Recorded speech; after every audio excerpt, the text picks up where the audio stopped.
ಭಾರತದಲ್ಲಿ ಕೆಲವು ಸಾವಿರಾರು ಕೋಟೆಗಳಿವೆ. ಅವುಗಳಲ್ಲಿ ಕೆಲವು ಪ್ರಾಚೀನ ಕೋಟೆಗಳು ಕೂಡ ಇವೆ. ಅಂತಹ ಪ್ರಾಚೀನ ಕೋಟೆಗಳಲ್ಲಿ ಕೆಲವು ಕೋಟೆಗಳಲ್ಲಿ ಬಹಳಷ್ಟು ಖಜಾನೆ ಕೂಡ ಇದೆ. ಸೊ ಈಗ ನಾನು ಹೇಳುವ ಕೋಟೆಗಳಲ್ಲಿ ಒಬ್ಬ ರಾಜ ಸ್ವತಃ ತನ್ನ ಕೈಯಿಂದಲೇ ತನ್ನ ಹೆಂಡತಿಯ ತಲೆಯನ್ನ ಕತ್ತರಿಸಿದ ಕೋಟೆ ಕೂಡ ಇದೆ. ನಮ್ಮ ಭಾರತದಲ್ಲಿ ಇಂತಹ ಕೋಟೆಗಳು ಬಹಳಷ್ಟಿವೆ. ಅವುಗಳಲ್ಲಿ ಕೆಲವು ಮುಖ್ಯವಾದ ಕೋಟೆಗಳ ಬಗ್ಗೆ ಇವತ್ತಿನ ಈ ವಿಡಿಯೋದಲ್ಲಿ ತಿಳಿದುಕೊಳ್ಳೋಣ. ಸೊ ಈ ವಿಡಿಯೋದಲ್ಲಿ ಭಾರತದಲ್ಲಿರುವ 10 ರಹಸ್ಯಕರವಾಗಿರುವ ಕೋಟೆಗಳ ಬಗ್ಗೆ ಹೇಳ್ತೀನಿ. ಅವುಗಳ ಬಗ್ಗೆ ತಿಳಿದುಕೊಂಡು ವಿಜ್ಞಾನಿಗಳು ಕೂಡ ಆಶ್ಚರ್ಯರಾಗಿದ್ದಾರೆ. ಇವುಗಳಲ್ಲಿ ಒಂದು ಕೋಟೆಯನ್ನ ಭಾರತದ ಗವರ್ಮೆಂಟ್ ಕೂಡ ಹಾಂಟೆಡ್ ಪ್ಲೇಸ್ ಆಗಿ ಅಂದ್ರೆ ದೆವ್ವಗಳಿರುವ ಕೋಟೆಯಾಗಿ ಪ್ರಕಟಿಸಿದೆ. ಆದ್ರಿಂದ ವಿಡಿಯೋ ತುಂಬಾ ಇಂಟ್ರೆಸ್ಟಿಂಗ್ ಆಗಿರಲಿದೆ. ಮಿಸ್ ಮಾಡದ ಕೊನೆವರೆಗೂ ನೋಡಿ. Number 1 ಗರ್ಕುಂದರ್ fort. ಫ್ರೆಂಡ್ಸ್, ಒಂದು ಕೋಟೆಯನ್ನ 50 ಜನ ನೋಡೋಕೆ ಹೋಗಿ ಮಾಯವಾಗಿದ್ದಾರೆ ಅಂದ್ರೆ ನೀವೇನಂತೀರಾ? ಹೌದು, ಈ ರೀತಿ ಒಂದ್ಸಲ ನಡೆದಿದೆ. ಉತ್ತರ ಪ್ರದೇಶದಲ್ಲಿರುವ ಈ ಗರ್ಕುಂದರ್ ಕೋಟೆಯಲ್ಲಿ ಅದೇ ರೀತಿ ನಡೆದಿದೆ. ಅಷ್ಟೇ ಅಲ್ಲದೆ ಈ ಕೋಟೆಯನ್ನ ಯಾರು ನಿರ್ಮಿಸಿದ್ದಾರೆ ಎಂಬ ವಿಷಯವೂ ಕೂಡ ಇಂದಿಗೂ ಯಾರಿಗೂ ಗೊತ್ತಿಲ್ಲ. ಆದ್ರೆ ಈ ಕೋಟೆಯನ್ನ ನಿರ್ಮಿಸಿ ಸರಿಸುಮಾರು 1500 ರಿಂದ 2000 ವರ್ಷಗಳು ಕಳೆದು ಹೋಗಿದೆ ಎಂದು ಒಂದು ರಿಸರ್ಚ್ ನಲ್ಲಿ ತಿಳಿದು ಬಂದಿದೆ. ಇದು ರಕ್ಷಣೆಗೋಸ್ಕರ ನಿರ್ಮಾಣಗೊಂಡ ಒಂದು ಕೋಟೆ. ಈ ಕೋಟೆ ಅಲ್ಲಿಗೆ ಹೋದವರನ್ನ ಗೊಂದಲದಲ್ಲಿ ಬೀಳಿಸುತ್ತೆ. ಇದು ಸರಿಸುಮಾರು 4 ರಿಂದ 5 ಕಿಲೋಮೀಟರ್ ದೂರದಿಂದ ಕೂಡ ಕಾಣಿಸುತ್ತೆ. ಆದ್ರೆ ಇದಕ್ಕೆ ಹತ್ತಿರ ಹೋಗ್ತಾ ಇದ್ದಂತೆ ಈ ಕೋಟೆ ಸಡನ್ ಆಗಿ ಅದೃಶ್ಯವಾಗಿ ಬಿಡುತ್ತೆ. ದೂರದಿಂದ ನೋಡಿದಾಗ ಈ ಕೋಟೆಗೆ ಯಾವ ದಾರಿ ಕಾಣುತ್ತೋ ಆ ದಾರಿಯ ಮೂಲಕ ಹೋದ್ರೆ ನಾವು ಆ ಕೋಟೆಗೆ ಅಲ್ಲದೆ ಬೇರೆ ಇನ್ಯಾವುದೋ ಜಾಗಕ್ಕೆ ಹೋಗ್ತೀವಿ. ಈ ಕೋಟೆಯನ್ನ ಸೇರೋಕೆ ಇನ್ನೊಂದು ಮಾರ್ಗವೂ ಕೂಡ ಇದೆ. ಇದು ಭಾರತದಲ್ಲಿರುವ ರಹಸ್ಯಕರವಾದ ಕೋಟೆಗಳಲ್ಲಿ ಒಂದು. ಇಲ್ಲಿ ವಾಸಿಸುವ ಜನ ಹೇಳ್ತಾ ಇರೋದೇನೆಂದ್ರೆ, ಬಹಳಷ್ಟು ವರ್ಷಗಳ ಮುಂಚೆ ಇದಕ್ಕೆ ಹತ್ತಿರವಿರುವ ಊರಿನಲ್ಲಿ ಒಂದು ದೊಡ್ಡ ಮದುವೆಯ ಮೆರವಣಿಗೆ ನಡೆದಿತ್ತು ಎಂದು, ಆಗ ಆ ಮೆರವಣಿಗೆಯಲ್ಲಿ ಇರುವವರು ಈ ಕೋಟೆಯ ಒಳಗಡೆ ಹೋಗಿದ್ದಾರೆ ಎಂದು, ನಂತರ ಇದರ ಒಳಗಡೆ ಹೋದ ಅವರು ವಿಚಿತ್ರವಾಗಿ ಕಾಣಿಸದ ಹಾಗೆ ಮಾಯವಾಗಿದ್ದಾರೆ ಎಂದು ಹೇಳ್ತಾ ಇರ್ತಾರೆ. ಇನ್ನು ಕೆಲವು ಜನರು ಈ ಕೋಟೆಯಲ್ಲಿ ಖಜಾನೆ ಇದೆ ಎಂದು, ಅದನ್ನ ಹುಡುಕುವ ಪ್ರಯತ್ನದಲ್ಲಿ ಬಹಳಷ್ಟು ಜನ ಸತ್ತು ಹೋಗಿದ್ದಾರೆ ಎಂದು, ಆ ಖಜಾನೆ ಇಂದಿಗೂ ಕೂಡ ಯಾರಿಗೂ ಸಿಕ್ಕಿಲ್ಲ ಎಂದು ಕೂಡ ಹೇಳ್ತಾ ಇರ್ತಾರೆ.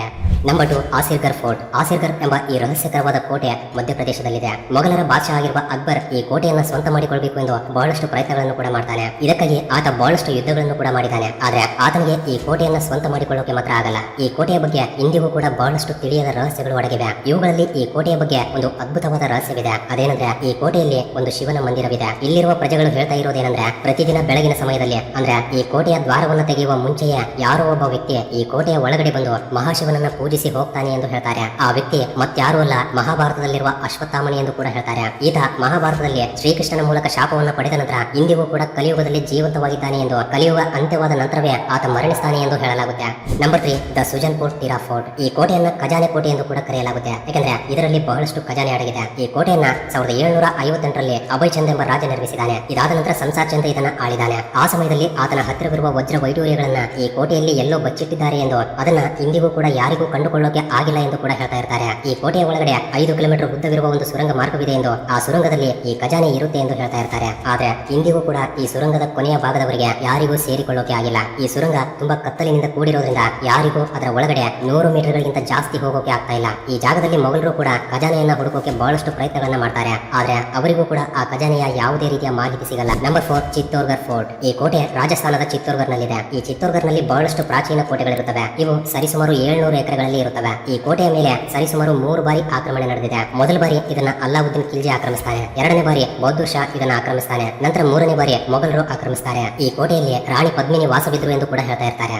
Number 5 resin fort. ಈ ಕೋಟೆ ಮಧ್ಯಪ್ರದೇಶದ ಭೂಪಾಲ್ ನಲ್ಲಿದೆ. ಈ ಕೋಟೆಯ ಬಗ್ಗೆ ಯಾವಾಗಲೂ ಒಂದು ಆಸಕ್ತಿಕರವಾದ ವಿಷಯ ಕೇಳಿ ಬರ್ತಾ ಇರುತ್ತೆ. ಅದೇನೆಂದ್ರೆ, ಈ ಪ್ರಾಂತ್ಯವನ್ನು ಆಳಿದ ರಾಜ ಈ ಕೋಟೆಯಲ್ಲಿ ಸ್ವತಃ ತನ್ನ ಕೈಯಿಂದಲೇ ತನ್ನ ಹೆಂಡತಿಯ ತಲೆಯನ್ನ ಕತ್ತರಿಸಿದ್ದಾನೆ ಎಂದು. ಈ ಕೋಟೆಯನ್ನ 1280ರಲ್ಲಿ ನಿರ್ಮಿಸಿದ್ದಾರೆ. ಆ ಸಮಯದಲ್ಲಿ ಈ ಕೋಟೆಯನ್ನ ರಾಜ ಪುರನ್ಮಾಲ್ ನಿರ್ಮಿಸಿದ್ದಾರೆ. ತನ್ನ ಹೆಂಡತಿ ತನ್ನನ್ನು ಮೋಸ ಮಾಡಿರೋದ್ರಿಂದ ಆತ ತನ್ನ ಹೆಂಡತಿಯ ತಲೆಯನ್ನು ಕತ್ತರಿಸಿದ್ದಾನೆ ಎಂದು ಹೇಳಲಾಗುತ್ತೆ. ಇಲ್ಲಿನ ರಾಜಸೇನೆಯ ಹತ್ರ ಎಂತಹ ಕಲ್ಲು ಇತ್ತು ಅಂದ್ರೆ, ಅದು ಕಬ್ಬಿಣವನ್ನು ಕೂಡ ಬಂಗಾರವನ್ನಾಗಿ ಮಾಡ್ತಾ ಇತ್ತಂತೆ. ಆಗಿನ ಸಮಯದಲ್ಲಿ ಈ ಕಲ್ಲಿಗಾಗಿ ಬಹಳಷ್ಟು ಯುದ್ಧಗಳು ಕೂಡ ನಡೆದಿವೆ ಎಂದು, ಆ ಯುದ್ಧದಲ್ಲಿ ಕೊನೆಗೆ ಈ ರಾಜ ಸೋತು ಹೋಗಿದ್ದಾನೆ ಎಂದು ಹೇಳ್ತಾ ಇರ್ತಾರೆ. ಇದರಿಂದ ಆತ ಆ ಕಲ್ಲನ್ನು ಒಂದು ಕಾಲುವೆಯಲ್ಲಿ ಬಿಸಾಕ್ತಾನೆ. ಆ ಕಲ್ಲು ಇಂದಿಗೂ ಕೂಡ ಯಾರಿಗೂ ಸಿಕ್ಕಿಲ್ಲವೆಂದು ಒಂದು ರಿಸರ್ಚ್ ನಲ್ಲಿ ತಿಳಿದು ಬರುತ್ತೆ.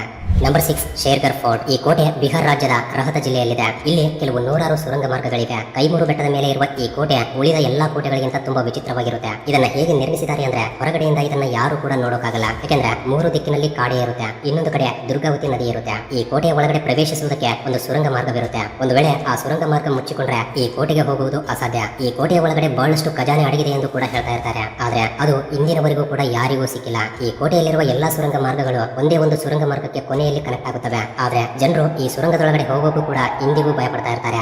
ನಂಬರ್ 7 ಶನಿವಾರ್ ವಾಡ. ಈ ಕೋಟೆ ಮಹಾರಾಷ್ಟ್ರದ ಪುಣೆಯಲ್ಲಿದೆ. 1773ರಲ್ಲಿ ಇಲ್ಲಿನ ರಾಜನಾಗಿರುವ ನಾರಾಯಣ ರಾವ್ ತುಂಬಾ ಚಿಕ್ಕ ವಯಸ್ಸಿನಲ್ಲಿ ಸತ್ತೋಗ್ತಾರೆ. ಅದು ಕೂಡ ಆತನ ಕುತ್ತಿಗೆಯನ್ನ ಕೊಯ್ದು ಸಾಯಿಸ್ತಾರೆ. ಆತನನ್ನ ಸಾಯಿಸೋಕೆ ಆತನ ಚಿಕ್ಕಪ್ಪ ಪ್ಲಾನ್ ಮಾಡಿರ್ತಾನೆ. ಅದಕ್ಕಾಗಿಯೇ ಇಂದಿಗೂ ಕೂಡ ನಾರಾಯಣ ರಾವ್ ಆತ್ಮ ಈ ಕೋಟೆಯಲ್ಲಿ ಇದೆ ಎಂದು ಅಲ್ಲಿನ ಪ್ರಜೆಗಳು ಹೇಳ್ತಾ ಇರ್ತಾರೆ. ಇಂದಿಗೂ ಕೂಡ ಆ ಕೋಟೆಯಲ್ಲಿ ಆ ರಾಜನ ವಿಚಿತ್ರವಾದ ಶಬ್ದಗಳು ಕೇಳಿ ಬರುತ್ತವೆ ಎಂದು ಪ್ರಜೆಗಳು ಈ ಕೋಟೆಯಿಂದ ಕಾಕಾ ಮುಜೆ ಬಚಾವೋ ಅಂದ್ರೆ ಚಿಕ್ಕಪ್ಪ ನನ್ನನ್ನ ಕಾಪಾಡು ಎಂಬ ಶಬ್ದಗಳು ಕೇಳಿ ಬರುತ್ತವೆ ಎಂದು ಕೂಡ ಹೇಳ್ತಾ ಇರ್ತಾರೆ. ಫೆಬ್ರವರಿ 27, 1828ರಲ್ಲಿ ಈ ಜಾಗದಲ್ಲಿ ಫೈರ್ ಇನ್ಸಿಡೆಂಟ್ ನಡೆದಿದೆ ಎಂದು, ಆ ಜಾಗವನ್ನ ಆರಿಸೋಕೆ ಸರಿಸುಮಾರು 7 ದಿನಗಳ ಸಮಯ ಹಿಡಿದಿದೆ ಎಂದು ಒಂದು ಪರಿಶೋಧನೆಯಲ್ಲಿ ತಿಳಿದು ಬರುತ್ತೆ. ನಂಬರ್ 8, ಅಲ್ ಬೆಹಾತ್ ಫೋರ್ಟ್. ಈ ಕೋಟೆಯಲ್ಲಿ ಅಕ್ಷಯ ತೃತೀಯ ದಿನದಂದು 7 ಜನ ಮಹಿಳೆಯರು ಈ ಕೋಟೆಯ ಮೇಲಿಂದ ಕೆಳಗಡೆ ಜಿಗಿದು ಆತ್ಮಹತ್ಯೆ ಮಾಡಿಕೊಂಡಿದ್ದಾರೆ. ಇಂದಿಗೂ ಕೂಡ ಅವರ ಅಳು ಮತ್ತು ಅವರ ಕಿರುಚಾಟಗಳು ಆ ಜಾಗದಲ್ಲಿ ಕೇಳ್ತಾನೆ ಇರುತ್ತವೆ ಎಂದು ಸುತ್ತಮುತ್ತಲಿನವರು ಹೇಳ್ತಾ ಇರ್ತಾರೆ. ಅವರ ಆತ್ಮಗಳು ಇಂದಿಗೂ ಕೂಡ ಅದೇ ಕೋಟೆಯಲ್ಲಿವೆ ಎಂದು ಹೇಳ್ತಾ ಇರ್ತಾರೆ. ಈ ಕೋಟೆಯ ಮುಖ್ಯ ದ್ವಾರದ ಮೇಲೆ ಆ 7 ಜನ ಮಹಿಳೆಯರ ಚಿತ್ರಗಳು ಕೂಡ ಇರುತ್ತವೆ. ಪ್ರತಿ ವರ್ಷ ಇಲ್ಲಿ ವಾಸಿಸುವ ಪ್ರಜೆಗಳು ಅವರು ಆತ್ಮಹತ್ಯೆ ಮಾಡಿಕೊಂಡಿರುವ ದಿನದಂದು ಅವರನ್ನ ಪೂಜೆ ಮಾಡ್ತಾರಂತೆ. ಈ ರೀತಿ ಮಾಡಿದ್ರೆ ಅವರ ಆತ್ಮಗಳಿಗೆ ಶಾಂತಿ ಸಿಗುತ್ತೆ ಎಂದು ಅಲ್ಲಿನ ಜನ ಅಭಿಪ್ರಾಯ ಪಡ್ತಿದ್ದಾರೆ.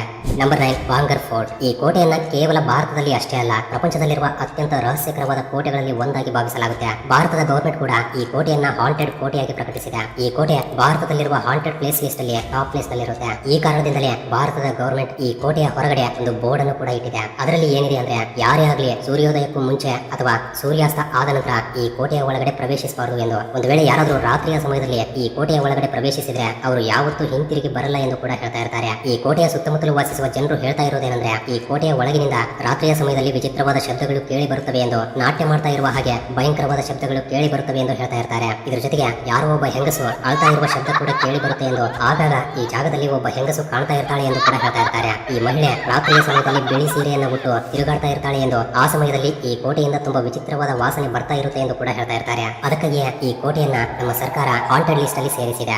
Number 10, Devagiri fort. ಈ ದೇವಗಿರಿ ಕೋಟೆಯನ್ನ ಇಂದಿಗೂ ಕೂಡ ಯಾರಿಗೂ ಸ್ವಂತ ಮಾಡಿಕೊಳ್ಳೋಕೆ ಆಗಿಲ್ಲ. ಇದನ್ನ 9ನೇ ಶತಮಾನದಲ್ಲಿ ಯಾದವರು ನಿರ್ಮಿಸಿದ್ದಾರೆ. ಈ ಕೋಟೆಯನ್ನ ಹೇಗೆ ನಿರ್ಮಿಸಿದ್ದಾರೆ ಅಂದ್ರೆ, ಈ ಕೋಟೆಯ ಮೇಲಿನವರಿಗೆ ಯಾರಿಗೂ ಕೂಡ ಸೇರಿಕೊಳ್ಳೋಕೆ ಆಗಲ್ಲ. ಇದಕ್ಕೆ 4 ದಿಕ್ಕುಗಳಲ್ಲಿರುವ ಬೆಟ್ಟ ಗುಡ್ಡಗಳನ್ನ ಸೀಳಿ ಇದನ್ನ ನಿರ್ಮಿಸಿದ್ದಾರೆ. ಶತ್ರುಗಳು ಯಾರಾದ್ರೂ ಇಲ್ಲಿಗೆ ಸೇರಬೇಕು ಅಂದ್ರೆ ಮುಖ್ಯ ದ್ವಾರದಿಂದ ಈ ಕೋಟೆಯ ಮೇಲಿನವರೆಗೆ ಸರಿಸುಮಾರು 1 ಕಿಲೋಮೀಟರ್ನಷ್ಟು ದೂರವಿರುತ್ತೆ. ಇದರ ಜೊತೆಗೆ ಆ ದಾರಿಯಲ್ಲಿ ಬಹಳಷ್ಟು ದ್ವಾರಗಳು ಕೂಡ ಇರುತ್ತವೆ. ಸೊ ಮೇಲಿನ ಭಾಗಕ್ಕೆ ಹೋಗಬೇಕು ಅಂದ್ರೆ ಆ ಎಲ್ಲಾ ಬಾಗಿಲುಗಳನ್ನ ದಾಟಿ ಹೋಗಬೇಕಾಗುತ್ತೆ. ಒಂದು ವೇಳೆ ಇದನ್ನೆಲ್ಲ ದಾಟಿ ಅಲ್ಲಿಗೆ ಹೋದ್ರೂ ಕೂಡ ಅಲ್ಲಿ 100 ಅಡಿಗಳಷ್ಟು ಆಳವಿರುವ ಒಂದು ಕೆರೆ ಕೂಡ ಇರುತ್ತೆ. ಅದರಲ್ಲಿ ಮೊಸಳೆಗಳು, ಹಾವುಗಳು, ಈ ರೀತಿ ಬಹಳಷ್ಟು ಅಪಾಯಕರವಾದ ಪ್ರಾಣಿಗಳಿರುತ್ತವೆ. ಸೊ ಈ ಕೆರೆಯ ಮೂಲಕ ಪ್ರಯಾಣಿಸುವಾಗ ಖಂಡಿತ ಅವುಗಳಲ್ಲಿ ಯಾವುದಾದ್ರೂ ಒಂದು ದಾಳಿ ಮಾಡುತ್ತೆ. ಒಂದು ವೇಳೆ ಆ ಮೊಸಳೆಗಳನ್ನು ಕೂಡ ದಾಟಿ ಮುಂದೆ ಹೋದ್ರೆ ಅಲ್ಲಿ ಒಂದು ಕತ್ತಲಿನ ಸುರಂಗ ಮಾರ್ಗವಿರುತ್ತೆ. ಅದರ ಒಳಗಡೆ ಹೋದ ನಂತರ ಅವರಿಗೆ ಏನೂ ಕಾಣಿಸುವುದಿಲ್ಲ, ಯಾಕಂದ್ರೆ ಈ ಸುರಂಗ ಪೂರ್ತಿಯಾಗಿ ಕತ್ತಲಿನಿಂದ ಕೂಡಿರುತ್ತೆ. ಆ ಕತ್ತಲಿನ ಪ್ರದೇಶದಲ್ಲಿ ನೋಡುವುದು ಕೂಡ ಅಸಾಧ್ಯ. ಸೊ ಅಲ್ಲಿ ಏನ್ ನಡೀತಾ ಇದೆ ಎಂದು ತಿಳಿದುಕೊಳ್ಳೋಕೆ ಮುಂಚೆಯೇ ಶತ್ರುಗಳು ದಾಳಿ ಮಾಡಿಬಿಡ್ತಾರೆ. ಈ ಕಾರಣದಿಂದಲೇ ಇಂದಿನವರೆಗೂ ಕೂಡ ಈ ಕೋಟೆಯನ್ನ ಯಾರಿಗೂ ಪಡೆಯೋಕೆ ಆಗಿಲ್ಲ. ಸೊ ಇವು ಫ್ರೆಂಡ್ಸ್, ಈ ಎಲ್ಲಾ ಕೋಟೆಗಳಲ್ಲಿ ನಿಮಗೆ ಯಾವ ಕೋಟೆಯ ಇನ್ಫಾರ್ಮೇಶನ್ ತುಂಬಾ ಇಷ್ಟವಾಯಿತು ಕೆಳಗಡೆ ಕಮೆಂಟ್ ಮಾಡಿ ತಿಳಿಸಿ. ಹಾಗೆ